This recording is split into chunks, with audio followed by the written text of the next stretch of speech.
speak tonight, if you could just sign in, please, at the podium. That way we know who you are and that we can speak. We'll start here in about 2 minutes after everybody's signed in, please.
the Scott County Board of Adjustments to order at we'll say 5:07. Close enough, Charlie? Close enough. All right, we need to go ahead and approve the minutes. If you'll take a look at those minutes, review them, and then I'll entertain a motion. I'll make the motion that we approve the Board of Adjustment minutes for April the 7th, 2022. Motion is made by Janet Holland. Do I have a second? I'll second it. Motion is seconded by Sonia. Any questions or comments? All approved by saying aye. Aye. All opposed by the same sign. There are none. Motion carries. If you are going to speak this evening, if you will stand for me, please. Charlie, if you will swear them in. Do you all swear affirm the statement you make tonight to be the truth to the best of your information and belief? Yes. Thank you. At least did I miss something? You're just going to skip right over it, aren't you? I don't think so. All right, you're up. So honored.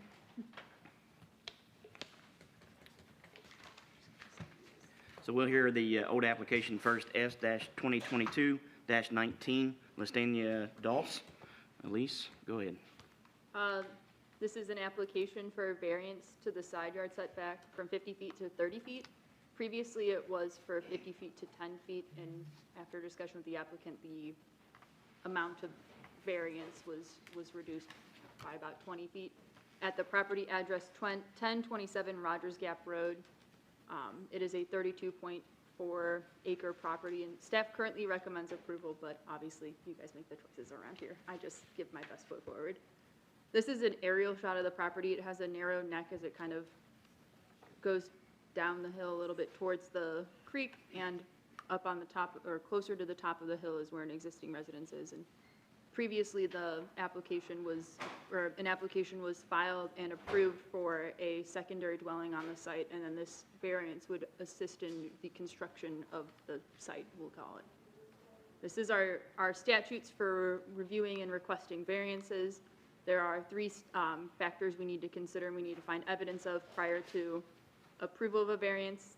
First of which is that they have special circumstances that do not apply to the area of the general vicinity, that the strict applications of the provisions or regulations would prevent a reasonable use of the property, and that the circumstances that affect this property are not a result of the decisions or actions made by the applicant. If they are willfully violating the zoning ordinance, it is the duty of the board to deny this application. This is the location of the property, or the location of the site. The site location hasn't changed. It's remained where it was. It's just the degree at which the variance is requested that's changed. I did take measurements with our aerial system to kind of dictate where everything is. The circle is where, to our understanding, it is. It may be, and I believe it is probably a little bit further back, but I didn't want to cover up the measurement markings, so I pushed it a little bit forward so you could see kind of where everything is. The existing residence is is at a point where the property is about 587 feet wide. As it tapers in, the tightest portion is at 160 feet wide, and then it kind of varies going towards it, just kind of oscillating between about 203 and 160.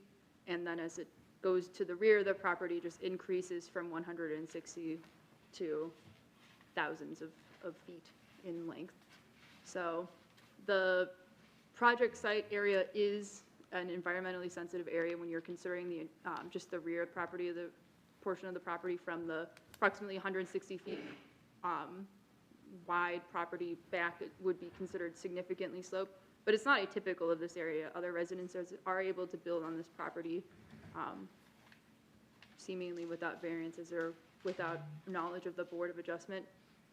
The total length of the project site does have an average slope of 6%, so it is still kind of generally hilled, even though in the rear it is mostly hilled.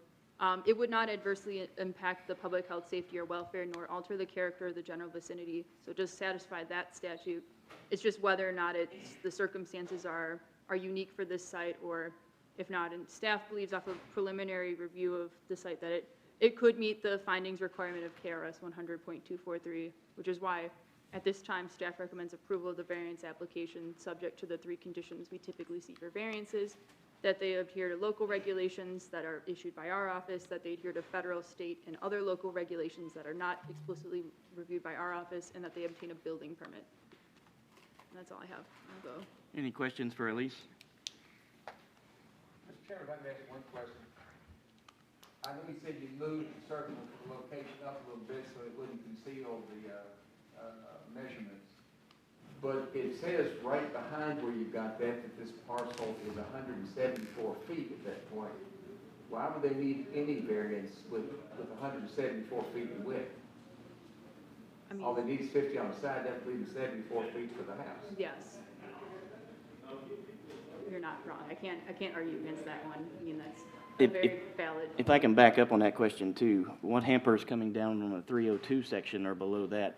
Topography, I understand farther on the bigger portion, but what hampers us to move this just a tad where they don't, as Charlie pointed out, they don't need any variance at all? I mean, That's yeah. what we're waiting on Yeah. the builder for tonight, right? 'Cause we Yeah, couldn't that's see what it either. the builder conversation or the intent of the builder was. This was still the same argument as before, and we could, So in your view, nothing hampers them moving this? No. I mean, you could, yeah, Okay, at least from my perspective right now, and based off of okay, the width measurements and otherwise. yeah. All right. Is the property owner here? I have a feeling there are quite a few neighbors that are here. Yeah, I recognize. I thought that. I was taking a long shot at that, but I thought that. Would any of you like to speak? If you will, state your name, please. Ralph Winters. Okay. I'm a neighbor back there on the back side of the farm. And what is your address, sir? 1001 Rogers Gap Road. Okay. And I don't know the rules and regulations, all that stuff, but is there a rule of how many houses can be built on a gravel road? 3, isn't it, Charlie? Well, now to mention, yes, sir, on a private drive that's not built to county standards, yes, it's actually 3. Okay. Then how come are we even in here talking about this? There's already 4 houses on that gravel road, Yep. Yep. is what I mean, that's, That's an awfully good question. yeah, I mean, I'm just saying, there's already 3 houses there. You got one there, you got one right there, you got the house back there on the lady's property that is going to, and up at the beginning of the property, there's another house up on the hill, Yeah, but yeah. okay, right up there. Which does come off that gravel. Yeah. right? So that makes 4 1, 2, 3, 4. houses on this gravel lane coming back through here. And when the people that are wanting to build back here, there was also a trailer at one time that set back in here from the house originally. And they tore it apart and it kind of blowed all over it. Great. There's something like over. Yeah, I know. Yeah, we catch a blunt of that sometimes. But that's my only question is, if there's only about 3, why are we even talking about this? We got 4 houses on that gravel lane already. Charlie, we cannot override that, or how does that go? Well, first off, boy. You know, the primary problem I've got with that is that's a rule that without question applies to subdivisions. Because that's, I don't remember it ever coming up as far as these are all distinct lots, previously owned, not really connected other than they're in the neighborhood. Yeah.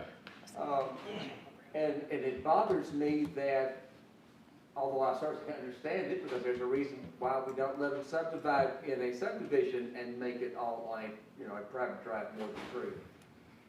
But where it is a subdivision, it's not one developer, you know, one piece of property, it bothers me that then we stop people from using their property just because they happen to be on an old county lane that's not improved. So, yes, sir, you've got an awfully good point, but on the other hand, I see that this really shouldn't have the same application as, you know, Joe developer coming in and they've got a couple hundred acres and they want to put a whole bunch on the private. No, they need to upgrade the road. This is just simply not that situation. But I tell you, that is a question we need to talk about up at P&Z because we need to have that covered in our rules. Yeah. Because again, this hasn't come up before.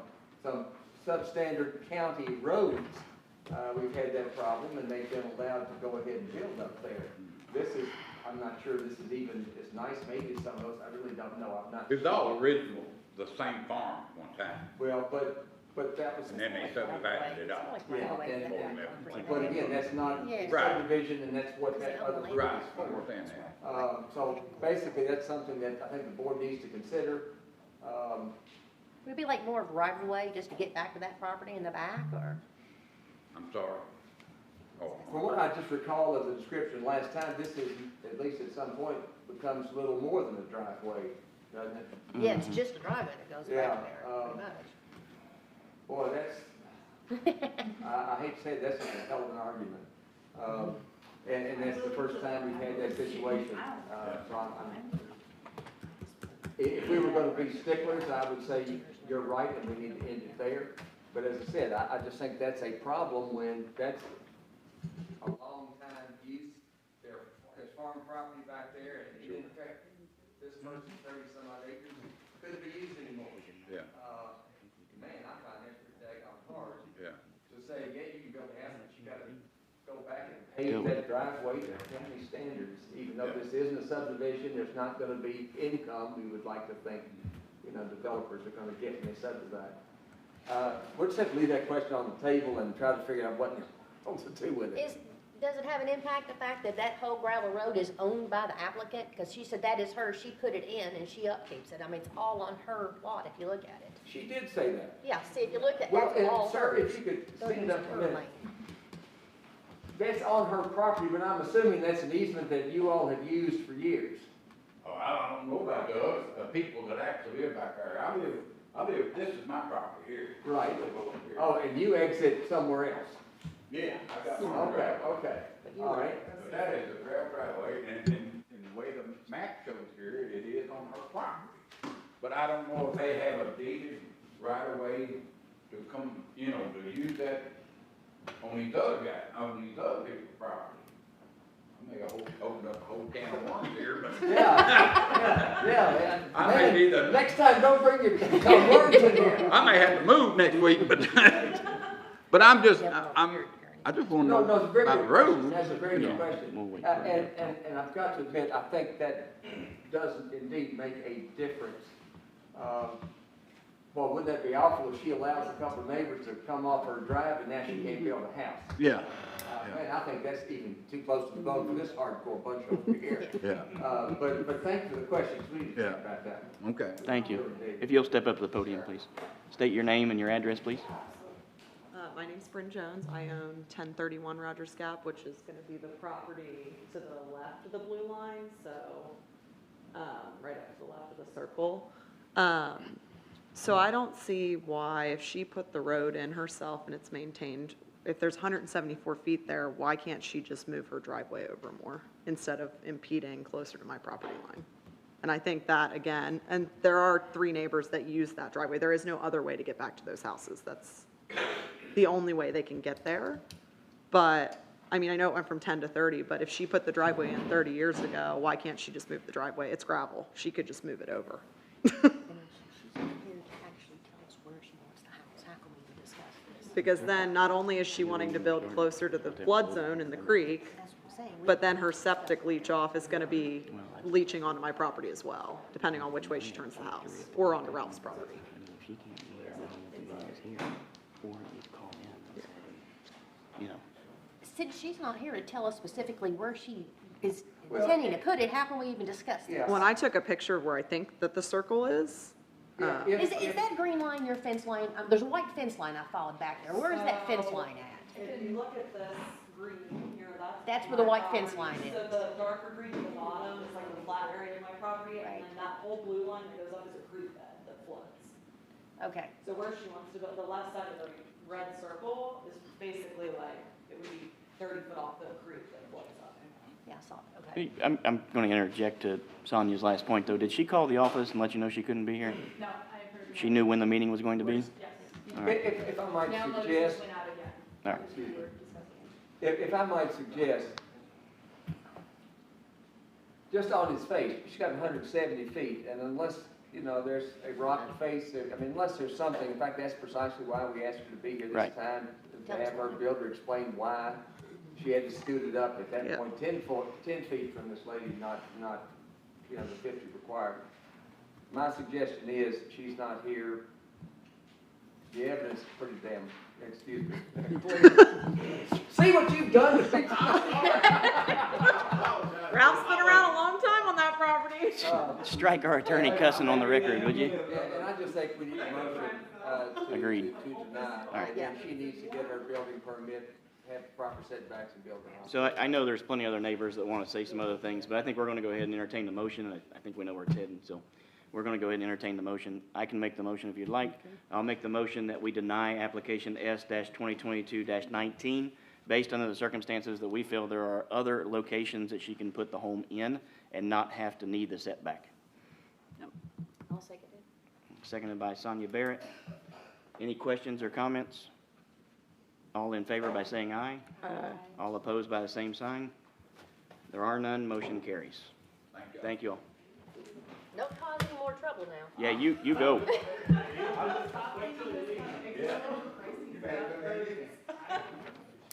Which one are we on?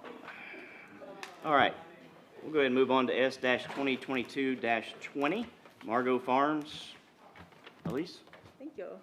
This is a conditional use permit for a site that has seen this type of request before. Maybe not this whole board has seen it, but it has been a similar request. This is a conditional use permit for an additional single-family dwelling for farm worker. This totals 7 single-family dwellings on this site. At the property address 596 Moores Mill Road. It's a over 318-acre property, and staff does recommend approval of this application. This is an aerial shot of the property.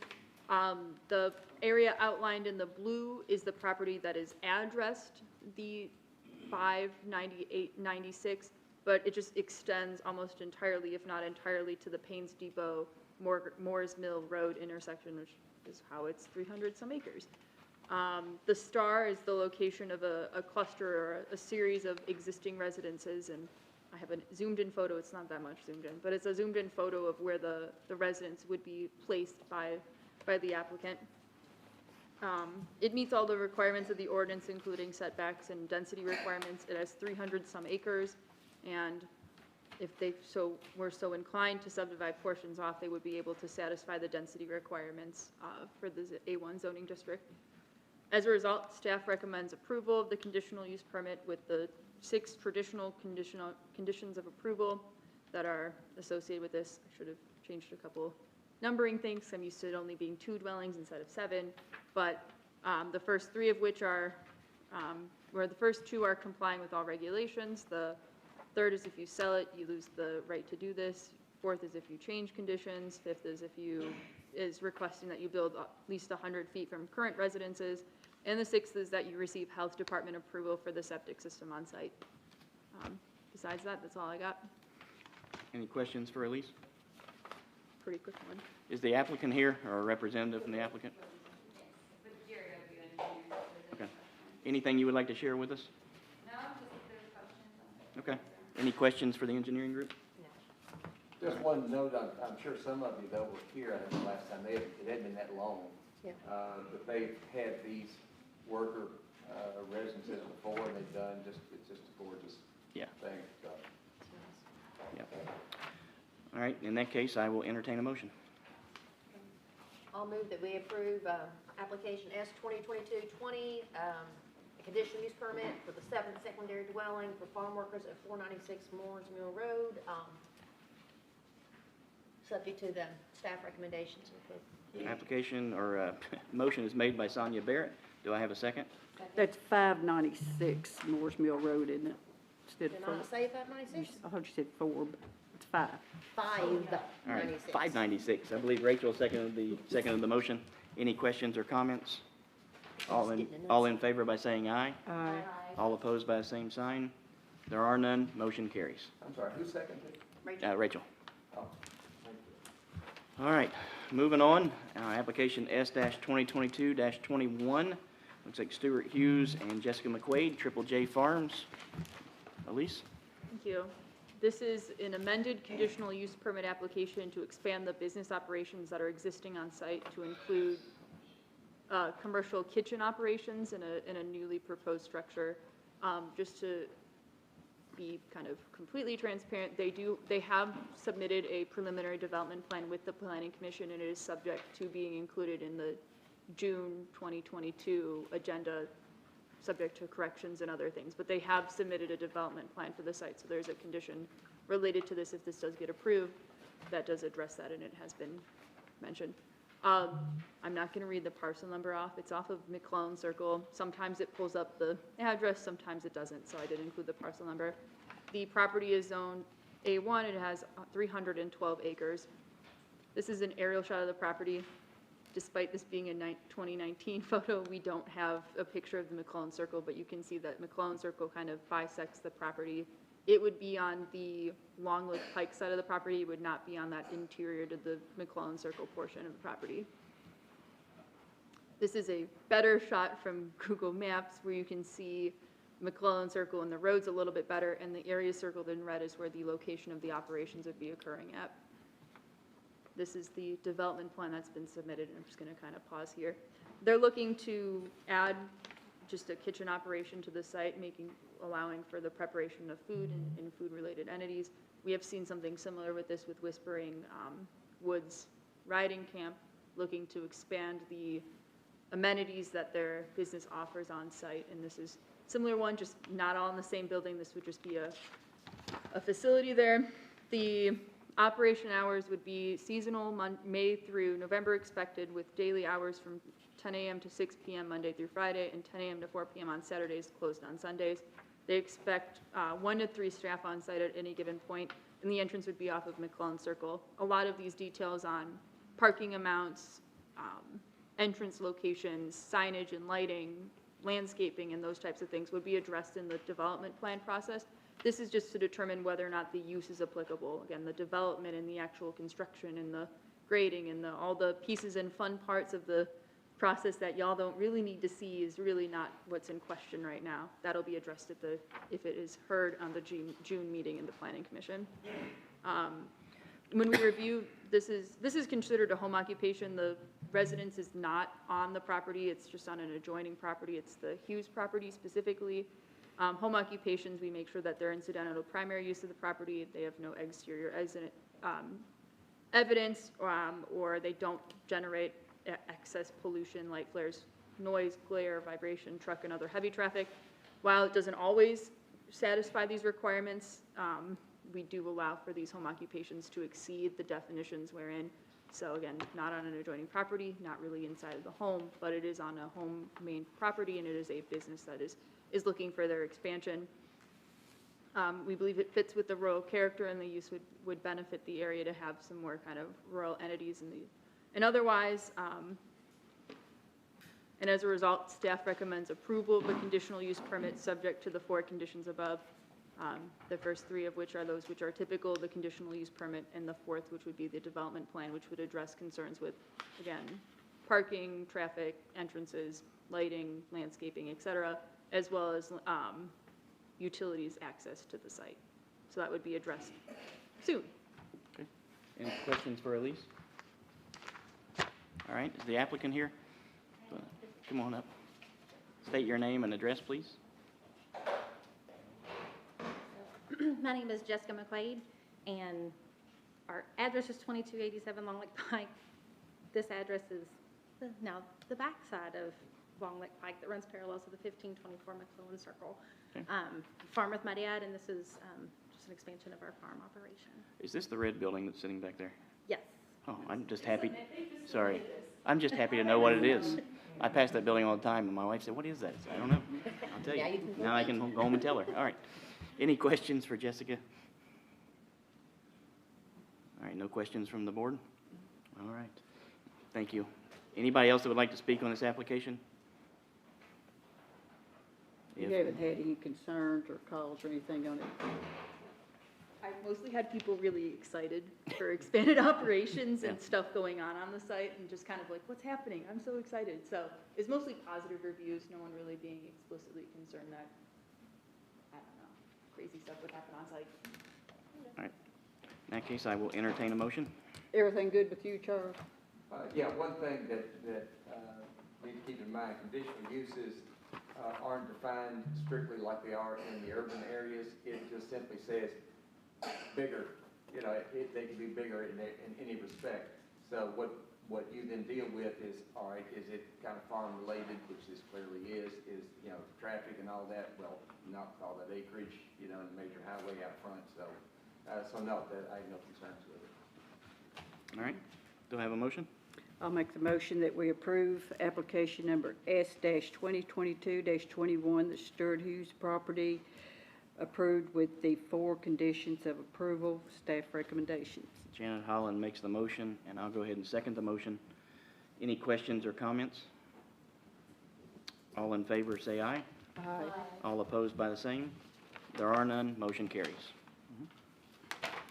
All right, moving right along. We'll go to application S-2022-22. This is a lot of conditional use permits today's, guys, so we're really mixing it up. Usually it's a lot of variances. This is a conditional use permit for a secondary single-family dwelling for a family member at the property address 1290 Double Culvert Road. It's a 50.5 acre property, obviously zoned agricultural use, and staff recommends approval of this. There is no existing house on the property. This was flagged by building inspection because the construction proposed was being treated as 2 dwellings with a shared kind of laundry room between the two. So it's like, it's one structure, another structure, and then there's kind of a communal space. And as part of the process that the building permitting goes through, when they went to get this home construction permit and building permit, that was identified as 2 structures, but it will share 1 footprint. So I don't work in building inspection and permitting. We discussed with them, that's what their determination was after their professional review, so just wanted to let you guys know. So it's like a 1-2 punch.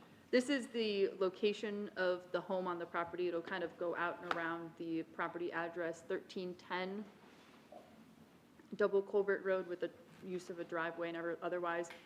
Double Culvert is a Kentucky numbered highway, so it is state maintained. So any entrances off of this road would need to have KYTC approval, and we would require it to see that documentation prior to any formalization of documents and otherwise. There is a sufficient amount of acreage for the property to have 2 dwellings on it. Obviously, with subdivisions, that would kind of complicate the process of keeping everything 100 feet apart since it's an attached structure. We would address that when it gets to those situations. But at this time, we don't have any kind of concerns about that. We don't believe it would adversely affect public health, safety, or welfare, nor cause hazard. So staff recommends approval of the conditional use permit subject to the 7 conditions that are shown above. The first 4 of which are typical for conditional use permits. We kind of start adding the building permitting requirements, new entrances requirements for KYTC, and that they received septic system approval for the residences prior to becoming occupied. That would be a determination on health department if they needed to share one, or otherwise we would defer that decision to them at that point.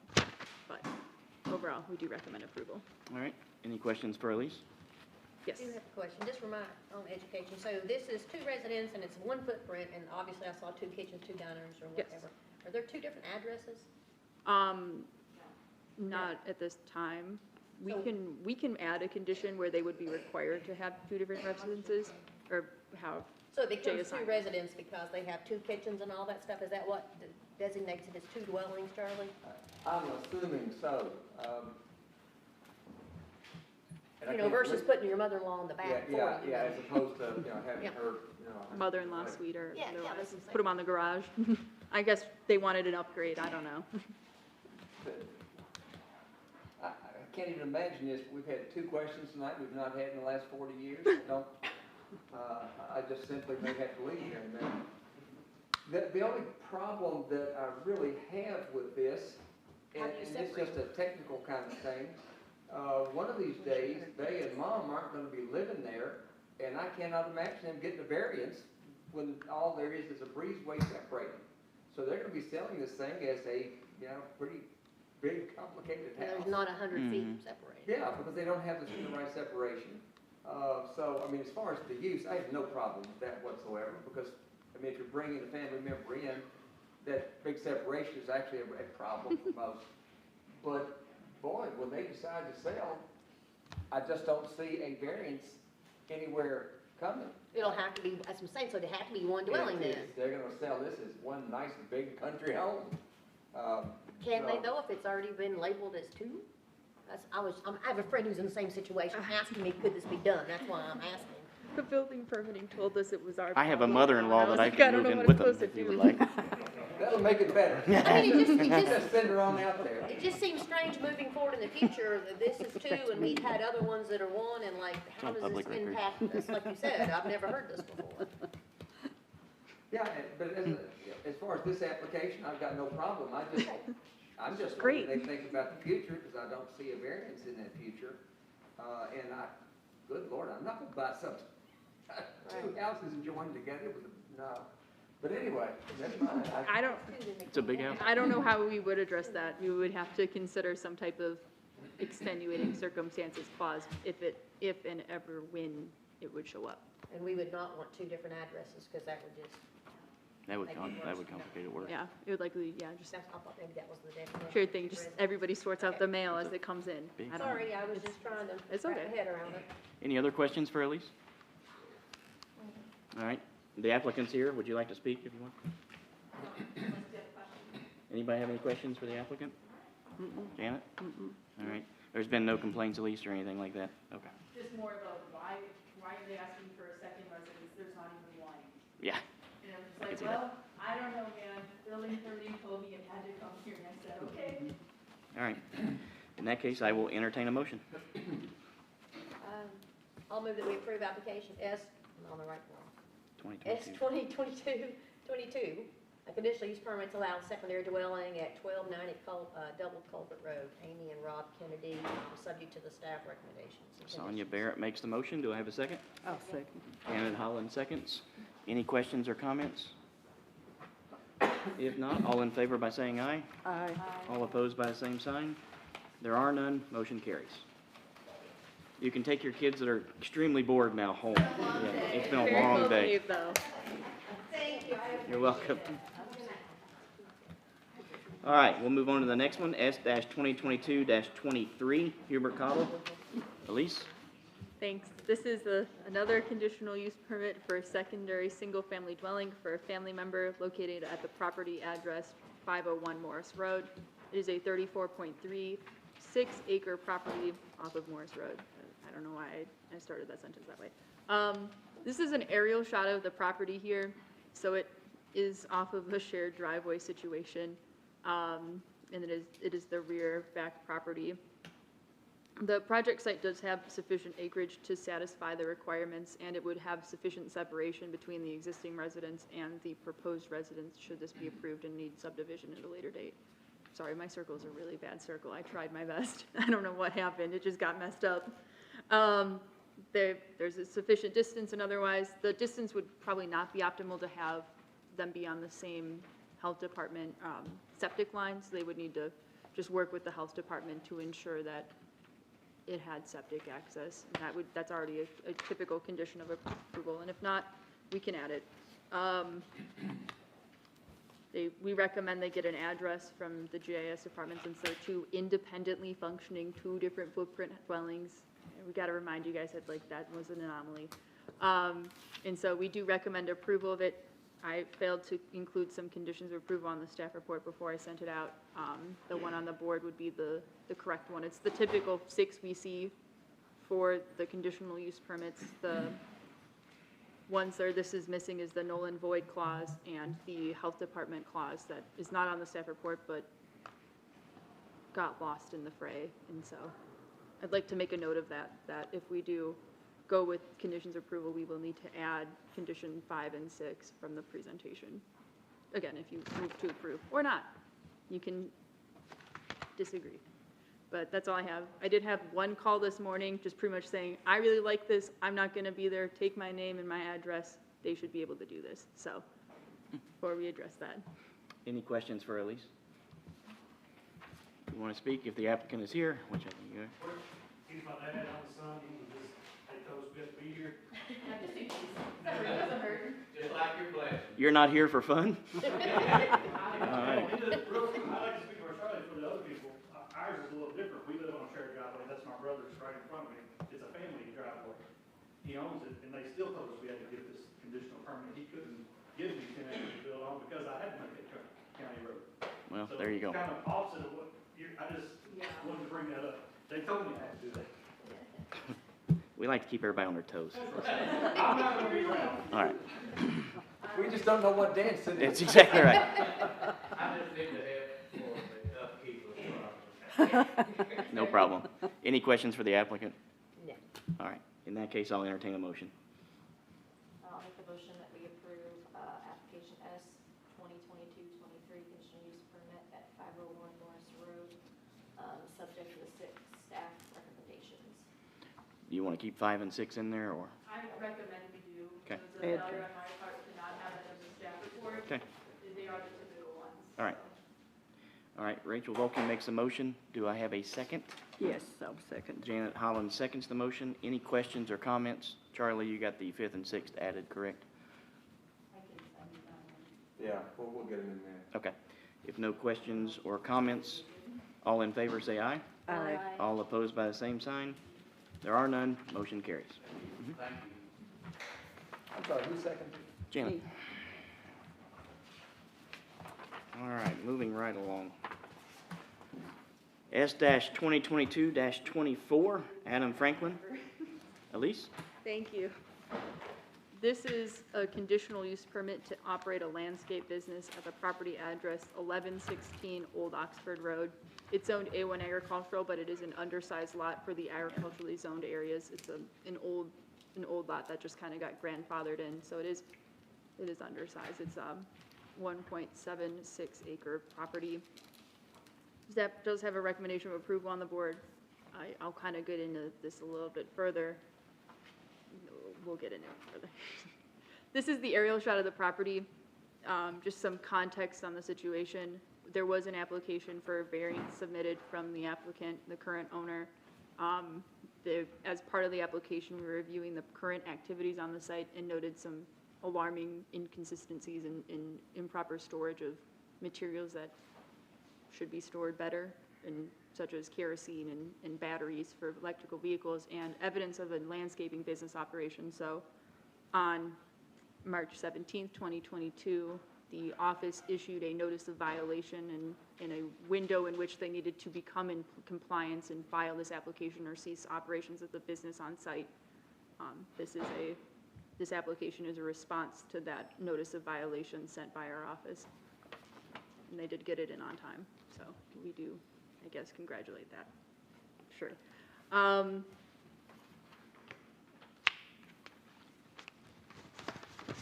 We also would like to note, it's something that's noted on the staff report, the Planning Commission recently had a hearing on the zoning ordinance change that would allow for commercial landscape business operations operate as a conditional use permit in the A1 district. Typically, we've treated as either just a home occupation or a general conditional use permit. This is due to just past precedent cases where people have requested it in the 80s when they first established it. It was approved, and since then, we've kind of just acknowledged that it was something that was a grandfathered conditional use permit application. And we have approved it with the Planning Commission Board. It's going to fiscal court in the city of Georgetown eventually. It mostly relates to the county areas, but it will be going to all the municipalities and the county governments eventually. It just needs to get on the docket. We're working on that one. Things take a little bit sometimes, so we're doing our best with it. Until it's adopted, it'll be classified technically as a home occupation or just a general conditional use permit. Again, once it's there, it'll be a formal conditional use permit with definitions and terminology and permitted areas and otherwise. We have seen previous approvals and considerations of agriculturally zoned properties having landscaping businesses on site, the Four Seasons Outdoors off of Lyle Road, and their location off of Oxford Road, not Old Oxford Drive. Pratt's Landscaping and Landscaping Alternatives, both of which off of Lexington Road, are operational in the A1 district, but they're far from urban residential areas and on sufficiently sized parcels. Four Seasons All Outdoors had a previous location off of Oxford Road, which was in close proximity to urban residential properties, but was a 5-acre property. This is an undersized property in a very densely populated area. It's difficult to see, but there's residences on 3 sides of the property. Rocky Creek Reserve is to the east, and across Old Oxford Drive Road is the mill at Georgetown Apartments, and then there's residences directly in front and then to the north of the property. So it is kind of a remnant piece, a remnant island of agriculturally non-annexed in land in the city.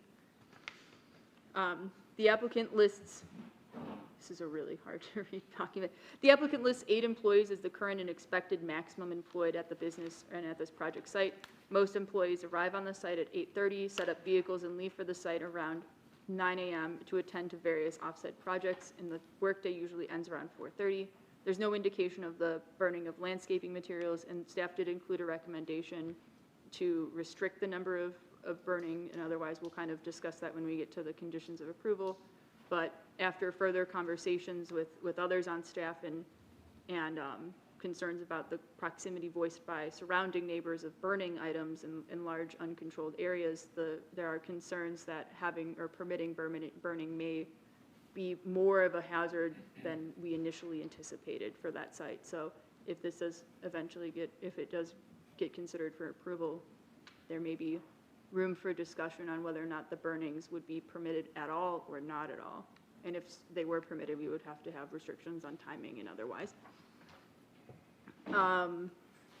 Staff recommends that if this is approved, that the parking of personal and work-related vehicles be at least 25 feet from our property lines if not stored within a building. This is just to respect the property lines and the existing trees that are there, though few, on the site, and also respect the distance and allow for some deferring of lights and sounds from vehicles. Staff also recommends that all non-truck machinery be stored indoors at all times, and that if there are landscaping materials on site, it needs to be stored in appropriate containers and be screened from all adjoining neighboring property owners, and be also located 25 feet from all property lines. It's similar to the storage of other zoning districts and other landscaping business operations. I referenced a lot of these past cases to make sure that what we were recommending, if this was going to be approved, was consistent with other instances of these applications, and found that we believe that they did.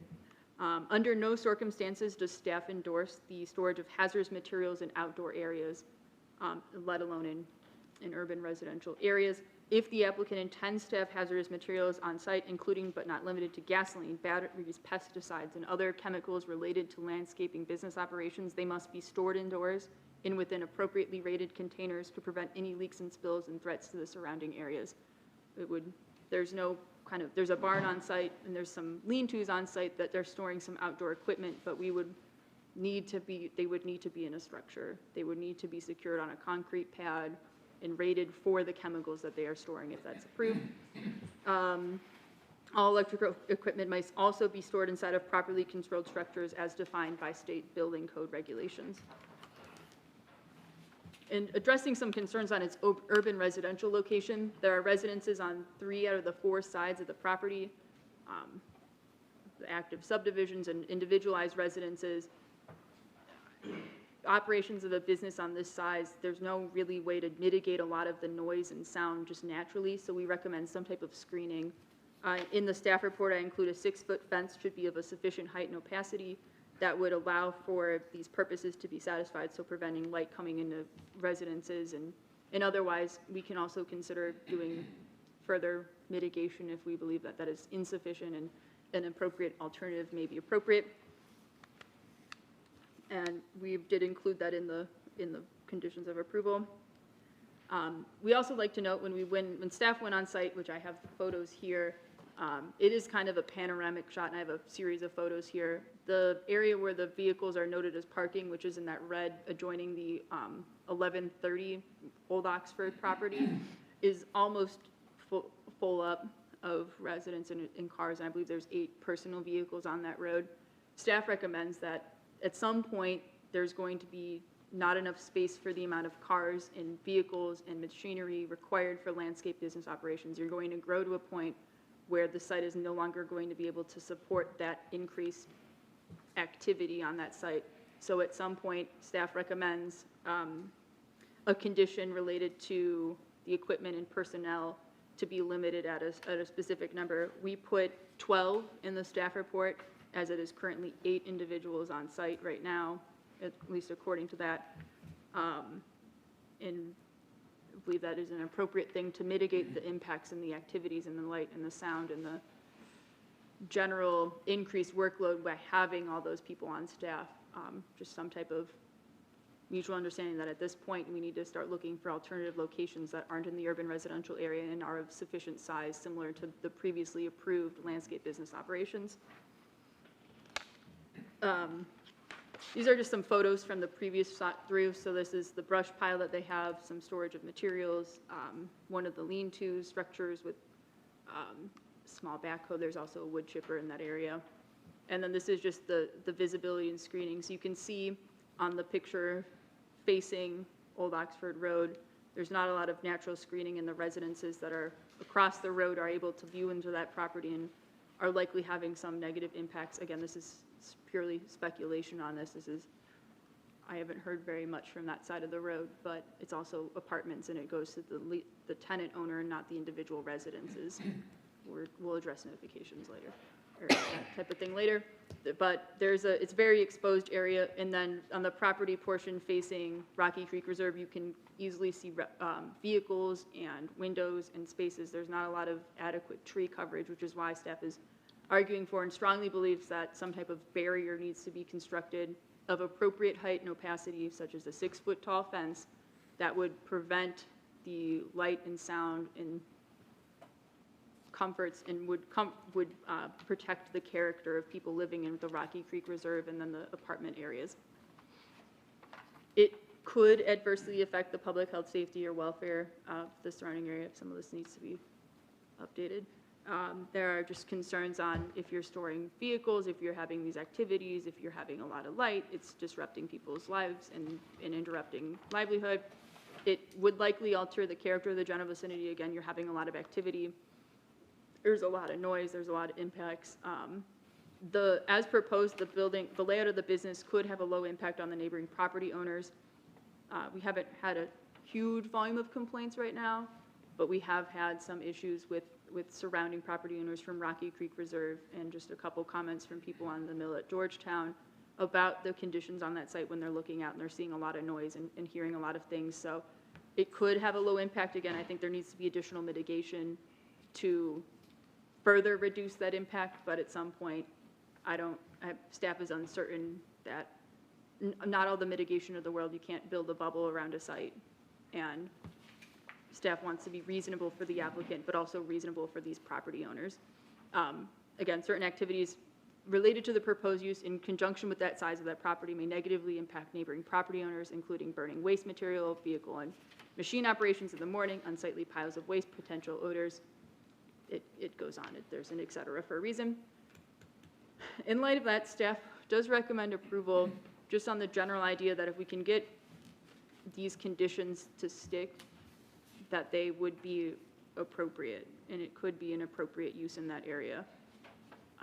Staff has hesitations that if we do start to have some of these mitigation protecting the general character type conditions, such as the junkyard, mitigation of and screening requirements, hours of operations restrictions, and materials and machinery restrictions and appearance-based restrictions, if we start to lose some of those conditions, that it would become something that staff would not be as in favor of working with. Specifically, I'd like to just bring to mind conditions 9 and 10. Condition 9 said that the frequency should occur at no greater than 1 per month for burning, based off of reviews and going back to the site and just having continued discussion with other people on staff and other surrounding businesses. Staff believes that it is inappropriate to have burnings on the site outright and recommends that the board move to remove that condition on the stipulation that there's not a lot of places that smoke can go. And it would really kind of, staff is concerned about, and neighbors are concerned about operations of this type impacting their ability to breathe clean air. They feel like they have the right to have that, as discussed by some neighbors in the Rocky Creek Reserve area. In addition, condition 10 states that they should have installed an opaque fence along the north and west property lines. Staff recommends the addition of the east property lines. We went out when it was not winter and believe that the natural kind of brush that's in that area, even though it's not at full growth yet, is still like, we went in the winter initially and it was pretty scraggly. We went in the mid-ish spring and it's still pretty scraggly, so it needs to be mitigated some more besides what would naturally already be there. And then we have conditions on the number of applicants, the hours of operation, and then the storage of materials. And then, yeah, so there's a lot of stuff. There's a lot of hesitance. Yeah, I have From many us. questions. Thank you. So, Yeah. just a couple of things on number 9, and one of the things that stick out to me, and this is neither here nor there for anything coming or going, but if you only allow burning once per month, and understand why, because the neighbors are there, you don't want a bunch of smoke and everything else, how much does that stockpile up in that burning area? And then does it cause a combustion issue if you have That's mulch what- stored that's or what we're anything else? So concerned from. there's, understand the one for the neighbor, but on the other side, does it cause more of a greater hazard than it does a help?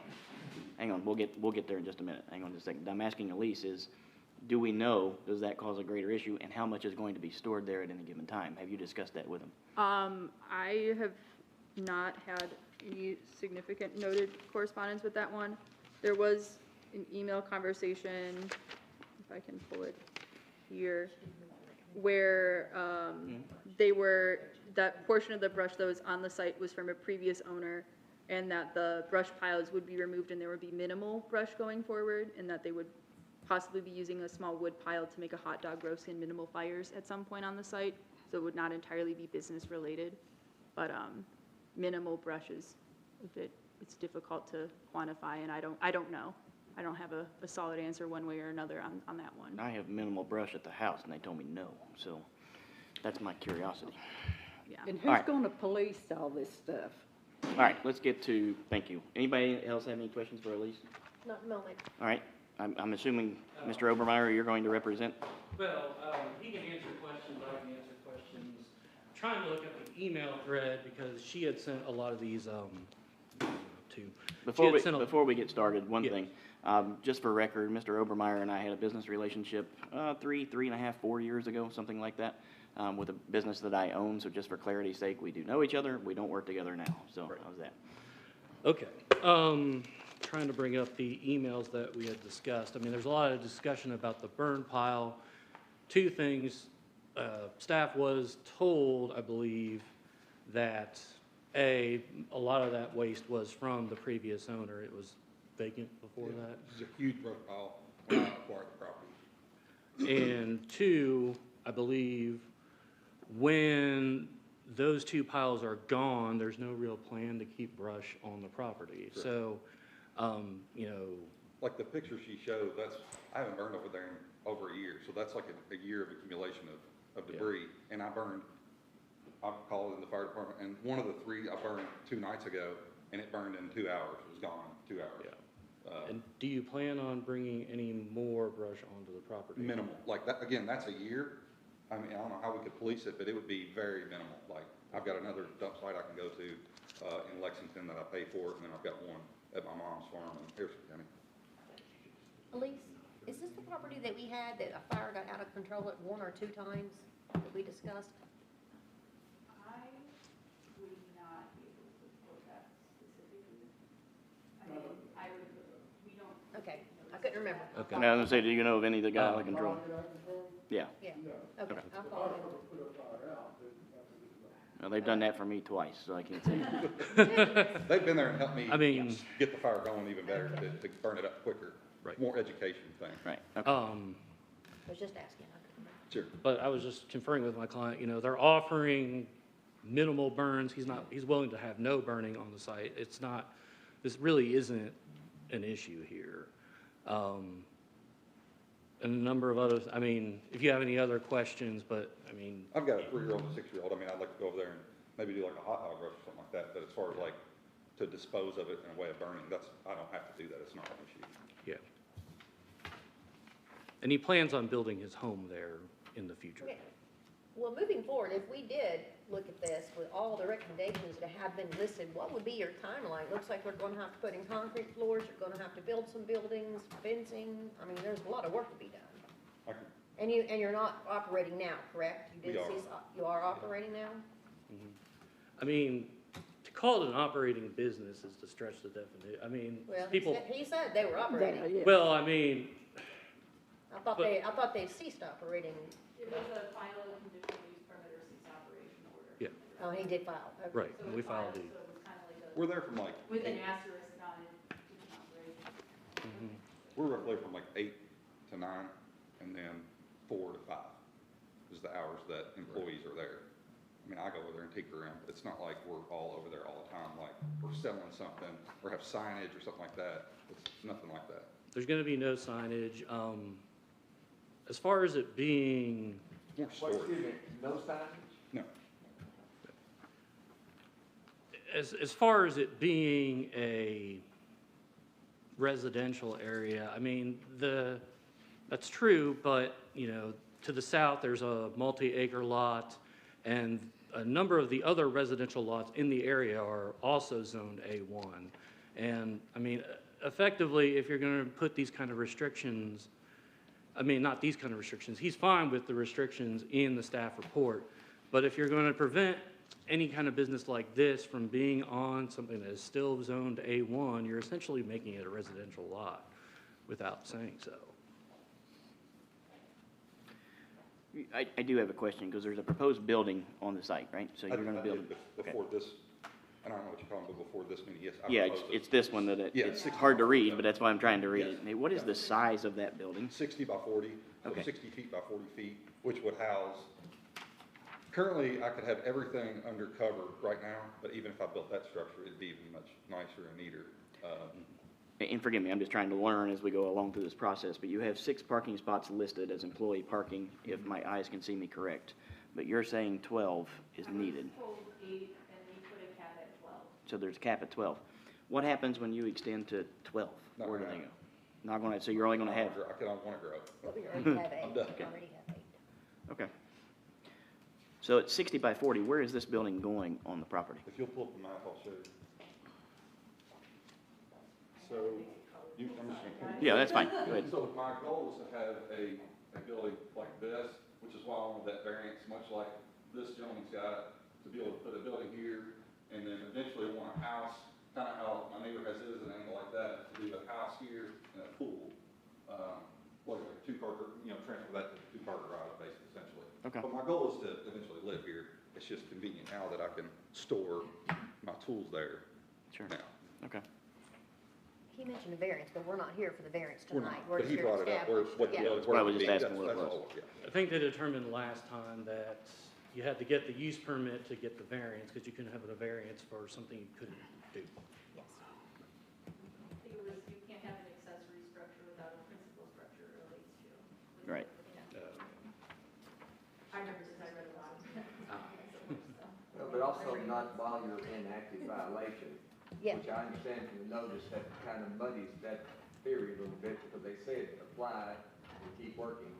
So that kind of, maybe doesn't preclude us, but I think we have to understand that if P and Z told him he can keep working and make his application, we can't hold against him that he keeps working as P and Z, said he could.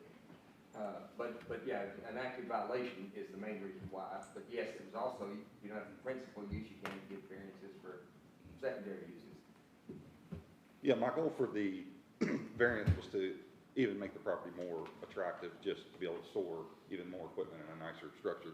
Because this structure is just a barn, and then these are leads, so once I have this structure, these essentially go away and be like a morgue building, if you know what that is, like a pole barn, Sure, metal yeah. and concrete and all that. So there is a lot of recommendations on here, and back to Sonia's original question, how quickly can we put these recommendations in place? I mean, I'll do whatever you guys need me to do. all right, Could timeline could be set as part of the condition, could it not, Charlie? We've done that in the past, haven't we? Certainly could be, yes. Yes. And you certainly need to discuss that, because obviously, if he could take 10 years to do it, then it doesn't do. No, Right, whatever- that's- yeah. Whatever the board or whoever recommends, I'll be glad to do whatever I need to do. all right. Any other questions for them right now? Not yet. All right, thank you. We'll call you back up if we need to. Will you state your name and address, please? I know you've done that in the past, but please. Yeah, my name's Billy Wise, and I live at 1110 Old Oxford, and she took it out, but my house is the one, if you were looking down. The one at the top corner? Yeah, Yep, the all right. one to the top left there. We came here the last time and discussed for the variance. We could talk a couple things that she had written down in her staff report. And I went down to there today and talked to them about it, because some of the wording here, she had, they put down, and I did look up the meeting where they did add the conditional use, the agriculture, or the landscape, commercial landscape business to the conditional use permits for zoning ordinance.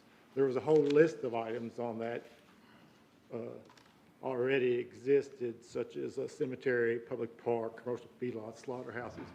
This was not to say that if you wanted to have a commercial landscape business that you could on A1. It just means that it's something that could be conditionally approved. She did also mention the existing commercial landscape businesses. The one on Lyle Road is on 27 acres, and I saw his plans. They were drawn out very nicely. Press Landscape, I think, is on 9 acres. It's on US 25. It is surrounded by business. There's the meat tractor. Past them is a large factory. Past that is a couple restaurants. So it is in an area mostly of business. Same as Landscape Alternatives. That whole road is mostly businesses. So a landscape operation would not be out of character with the neighborhood compared to this location, which is on 1.76 acres, and it is pretty much surrounded by residential homes. On his application, he did say, in a couple items I had here, that, is this clickable or? There was some pictures on there. She's your clicker. I wish it worked. That was the recent fire the other day. I know he did say he just burned one. There has been more than that burn in the last 2 years or last year. Originally, they were burning fairly large piles. Now they've started just breaking them up into smaller piles, so they do not last as long. There is a couple of videos on there, though, that shows from that would be the first couple of items, I think, on there. That is them uploading property materials just recently. As far as there being some brush pile left on the property, there probably was. The property had been there for a long time. There probably was some branches, but there's been multiple large fires since then. All of this you're seeing right here is new stuff that's being brought in. It's not cleaned up from that property. His commercial operation is going out and cleaning up tree limbs and other people's property, and he brings it back and burns it on site. No, that's not the one, I'm sorry.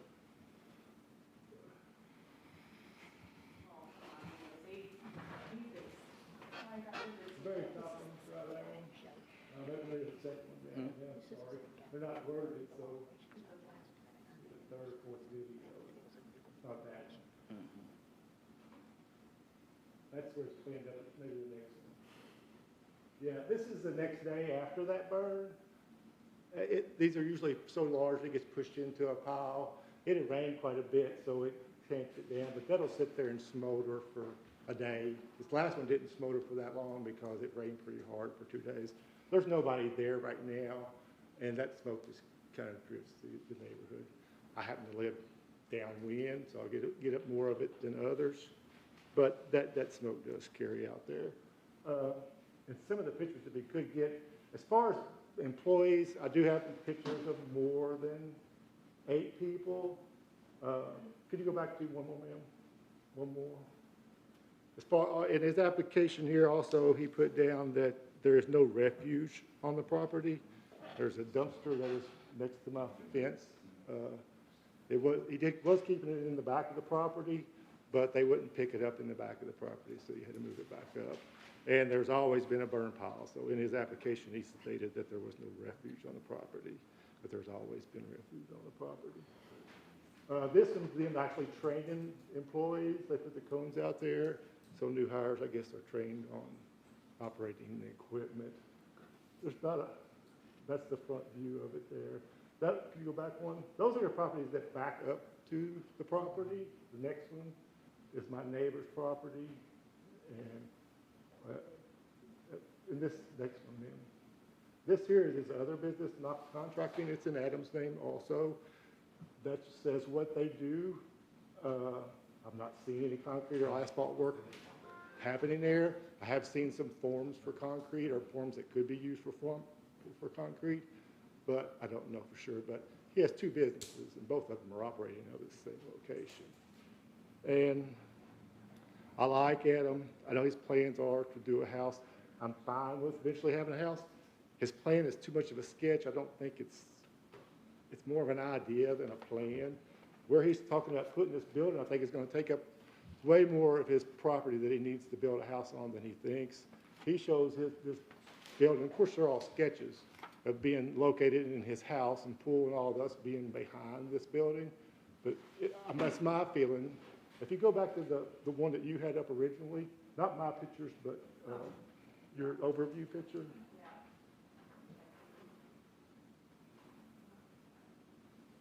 I have a bunch more pictures if you want to look through them, but they're all very similar. Just the overhead view shows that one. All this area right here. It'll eventually make it bigger. All of this area right here that you see, this building area, is the amount required for my septic system. And all that area is good dirt, it's up high. All this back in here, Adam's area, is too low lying right now to have a septic system or even build on. This septic system, which would need to take that much land, would need to be probably in this area. So his house would need to be probably in this area. And he's gonna build a house similar scale to mine. That's about how much room it's gonna take. And he's still talking about trying to get a 40 by 60 building in this area. I mean, he's not a contractor, he's not, are you a contractor? No, it's not, well, fine. it's nothing to do with contracting as much as what you gave was not to scale. And I'm saying, in my eye, it's not to scale, so it's not really a plan, it's just an idea. I can look at the size of my house and build it. I do know how big my septic system was. I built the house myself, so I do have a pretty good idea on the square footage of it there. So, like I said, I think there's plenty of other operations. He has a large piece of land in Cynthiana. He says he can move all his stuff to. I just feel like all these conditions that you require, the policing is not going to happen. It's just going to lead to more animosity if I'm the one trying to police the situation. And so it would be easier to deny this request. It is a conditional use, and I can't find through all of the previous ones that I've looked at where any non-conforming A1 lot has been approved for such a thing. Like I said, just from his application, stating that there was no refuge on the property when there clearly was, and on his original application for a variance, he listed the existing use as a hobby farm. So I don't know that we're going to be able to keep up with these things, or that it would be worth the effort. But Thank you. any more questions? Elise, has there been any other concerns or anything from any other neighbors? It's mostly just sentiment on what's going on that site.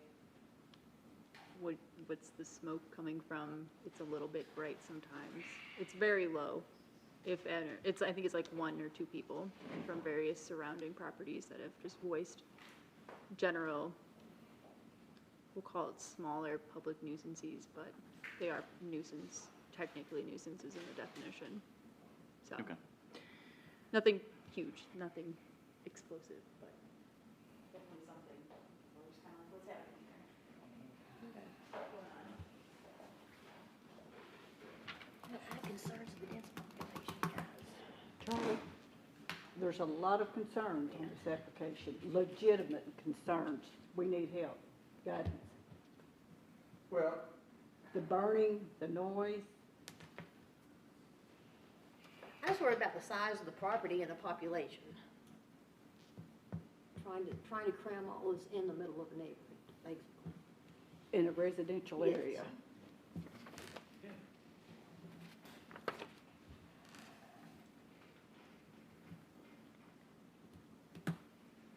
just because, well, I guess to start at square one, conditional uses are supposed to be listed in the zone classification. I don't want to jump down on that because we have approved several in the A1 zone, and it is not specifically listed. That's why we've recently had a hearing on it. The statute, I think, very clearly says, however, they need to be listed in the area. I say that not so much because I want you to stand on that point, because again, we've approved several, and I think those several were quite appropriate otherwise, even though they weren't listed in the A1 zone. But it bothers me here because those were either in commercial areas, I believe you listed a couple that were in commercial areas, or like Lyle Road and 25 South. I mean, they're not close to anybody. And as many times as I've driven by going to the soccer field on one and to Lexington on the other, I've never seen a burn pile on either one of them. That bothers me. I mean, this is close to residential everywhere. And the way the statute reads is if they're listed and any impacts on the area, of course, I think the way it's worded is more like impacts on, you know, if it's residential or if it's A1, well, this is A1, but it's in the middle of a bunch of residential. So what you're doing is I mean, I can't imagine otherwise, is creating impacts on the area. Obviously, you're not really creating impacts on A1. And that is, I think, by at least implication, the way the statute reads. I guess my suggestion, my thought on this would be, it certainly can be just simply declined, just simply because it just isn't appropriate. There aren't enough conditions you can place, if you will, to make this a good neighbor to the surrounding area. And if you made such a motion, you need to put in why. And you've already discussed several reasons I think you could include. The alternative would be if you approved it and put a bunch of conditions on it, and the gentleman says he'll comply.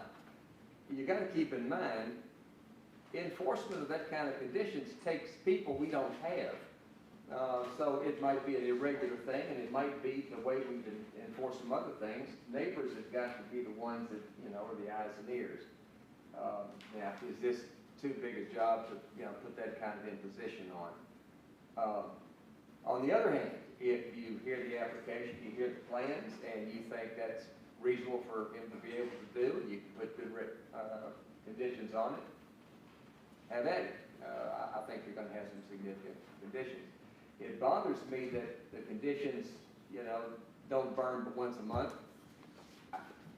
I think you shouldn't be burning at all, period. You're in business. I think you ought to be disposing of that in an appropriate way, and burning it to the residences all around, I don't think that's appropriate. Secondly, it still bothers me that we think about improving something that is in current violation. On the other hand, staff said that you can do that. Well, if staff says that, then you know, we should not overrule that. Thirdly,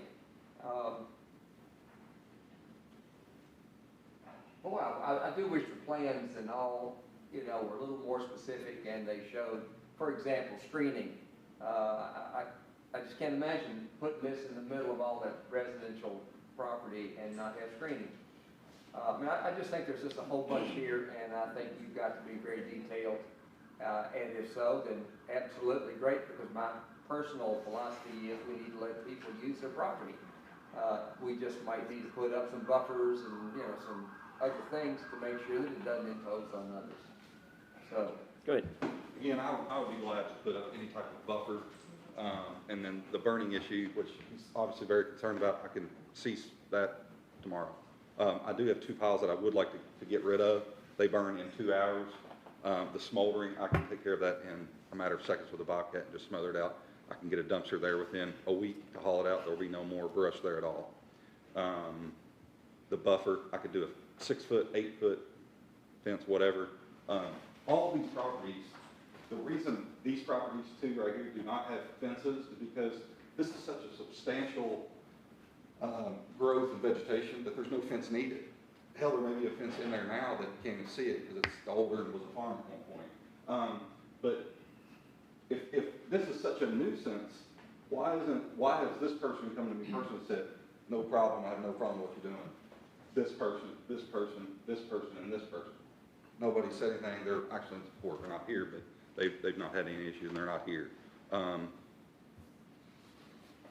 Again, I'd be willing to do any kind of conditions. I don't know how we could police it, I don't know how to figure that out, but again, I'll do whatever I gotta do to, sue whoever I need to sue.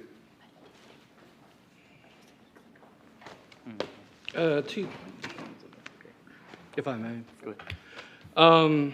Just two things, most of those videos, they were all of burnings. Like you said, you can put a condition that says no burnings. That's probably the easiest condition you'll ever have to enforce because either his neighbor's going to point it out or the neighbors around who complain about the smoke. As he said, he has no idea about the the opponent said, he has no idea about, he has no expertise into how everything would fit on that property. And at this point, that's not an issue because we're going to talk variances after the conditional use is actually approved. So the actual buildings is irrelevant. He claimed to have evidence of all these employees, and then he doesn't actually deliver. But There's more video, more pictures if you all right. Hang on. Okay. Finish up, please. I will say this, as far as it being residential, again, this was an A1 zone. What we're doing here, if you're going to say, oh, once everything moves close to you, even though you're zoned A1, even though tonight we allowed a conditional use that was beyond the home occupation use. The definition says to do that. Right. That was the one thing we didn't deviate on tonight. Yes, that was the one thing we didn't deviate on, but, and that's not listed. That's what I'm saying, that's not listed.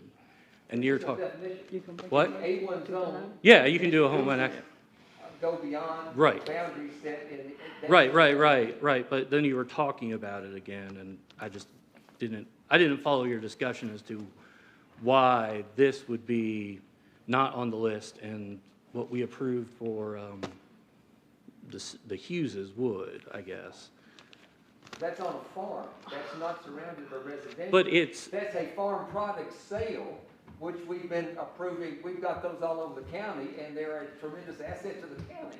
yes, but it's still the same zone. But it's a different application of use on that zone.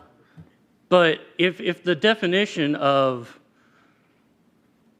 beyond the standard home occupation, doesn't have that limitation that you're trying to put on it. No, but the statute on conditional uses does. It says, if it's listed, and again, we're overlooking that part, if it's listed, and you can put certain conditions on to make sure that it doesn't have adverse impacts on the area, then go right ahead. Okay. Go right ahead. And what we're Okay. talking about here is adverse impacts on the area. Yes, but we're talking about fencing, we're talking about no burning. But any business, if you deny this conditional use permit, what business could fit there, other than a home?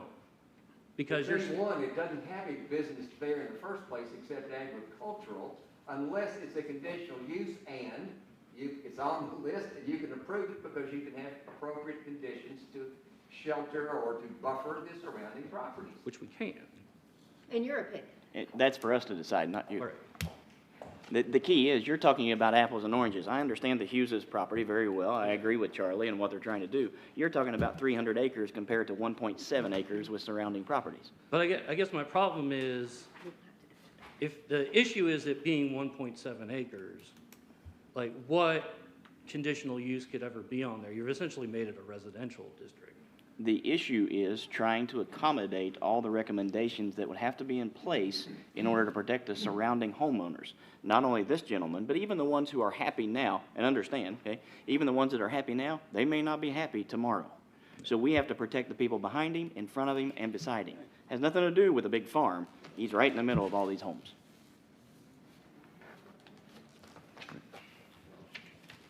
Please.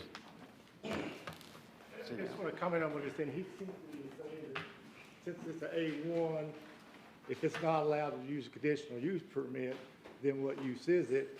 The whole point of the conditional use permit is only for situations that are, otherwise, what's the point of having the zoning ordinance at all? If we're just going to say whatever you want to do, you can do, then that's kind of what he's kind of implying, that it should be allowed. All you have to do is apply.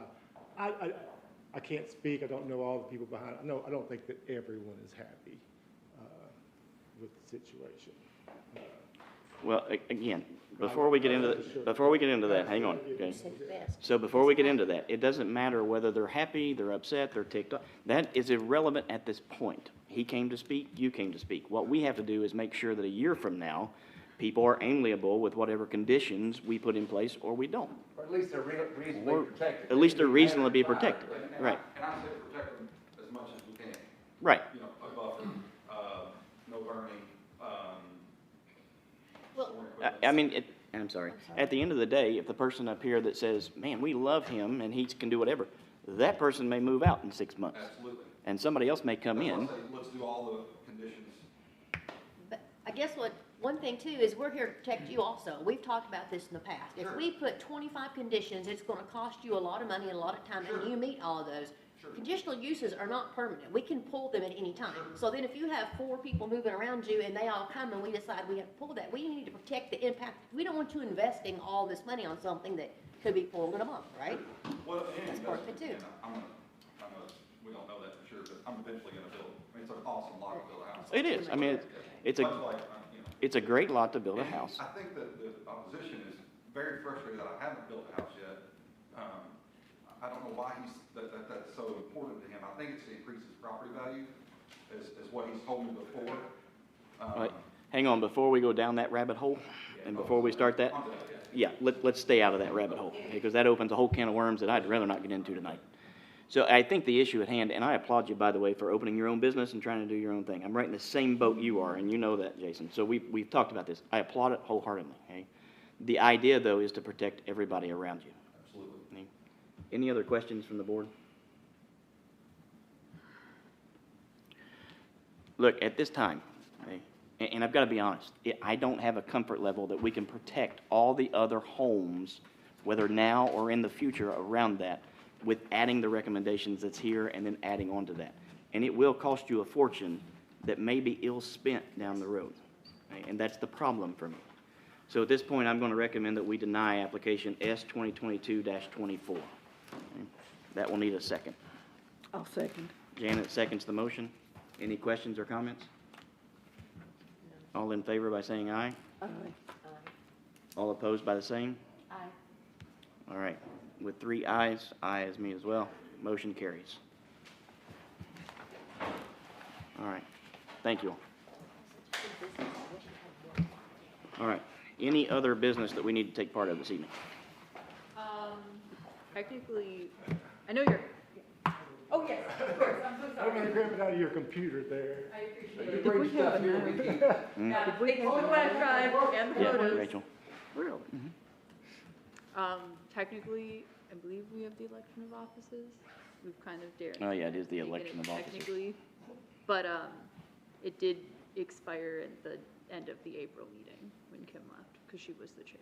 I can't hear you at all. We have the election of offices, since Kim left and was the chair position, we can kind of chair by acclamation, but we do need to technically establish a chair. No, actually, we've got a vice, we've got a Do you chair. have vice? Oh, then, yeah, we can cheat it. My recommendation's always been, we have a vacancy, we get the Step vacancy filled, and then we do it. 'Cause we've We got- do have, in theory, someone coming in to fill Kim's spot. We found out yesterday. Oh, we got somebody? They're not here, obviously, Well- but we did find out. Well, We are working on. We have getting somebody. that They're not here. situation. Then we'll have somebody, and then we go. Because we've got a chair, that's why we have a Yeah, vice we chair. can, we can address that when we fill it. Excellent. The county financial interest statements, I believe we have Janet's, and I believe we have Sonia's. I'll have to check with the city, because you gave them the city one, so that's, doesn't matter. But, But you know, I can do it again. it's okay. I'd rather I'll check with them anyway, but, Darren and Rachel, you have until July Way to 1 to go, get the Rachel. documents in. Gee. besides that, you guys aren't moving though, so we don't have to really worry about the city board's moving in here next month. So like, we're trying to prepare them for, all right, guys, we're going up a couple flights of stairs to go to this meeting, but you guys don't have to really worry about that. So, besides that, that's all we really have. I don't know. In that case, any other business? Yeah, why didn't my light ever come on my microphone? That's Am I being sensitive here? Charlie, your light has never Dave. come on. Just too, I have no idea. I mean, Maybe a faulty one, maybe Rick I Costa. mean, it's fine, I really don't care. But we do have our recording going through. Yes, Good. we So have that- surface mics and. Yeah, because some of this exchange, I need to get that Yes, down, we do, so. we do. So if you would, just make a note and then get me a copy of it. In that case, after Charlie's light mission is, the Board of Adjustments meeting is adjourned at 6:35.